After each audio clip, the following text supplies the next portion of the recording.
DNA commander 70 साथियों समेत कौमी धारे में शामिल। कमांडर सरफराज बंगलजई ने हथियार डाल दिए।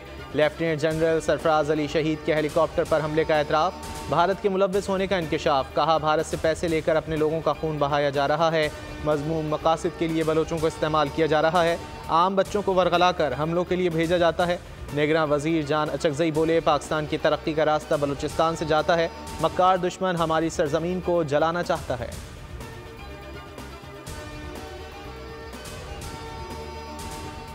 पाकिस्तान ब्लॉक पॉलिटिक्स पर यकीन नहीं रखता। दोस्त ममालिक से मुतवाज़िन ताल्लुकात चाहते हैं। आर्मी चीफ की अमरीकी थिंक टैंक्स और मीडिया से खुसूसी मुलाकात। सिपह सालार का मसला कश्मीर, कश्मीरी आवाम की उमंगों और अक़वाम मुत्तहिदा की करारदादों के मुताबिक हल करने पर जोर। कहा, गजा में फौरी जंग बंदी, पायदार अमन के लिए 2 रियासती हल की ज़रूरत है। आर्मी चीफ का कहना था, पाकिस्तान ने दहशतगर्दी के खिलाफ जंग में बेमिसाल कुर्बानियाँ दी। आवाम की भरपूर हिमायत से आखिरी दहशतगर्द के खात्मे तक जंग जारी रहेगी।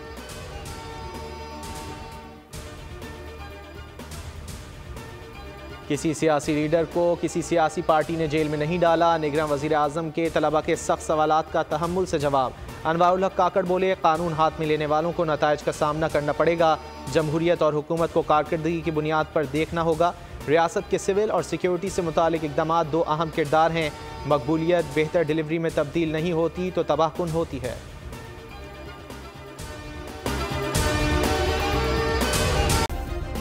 सब्सक्राइब करें और बेल दबाएं ताकि कोई खबर रह न जाए।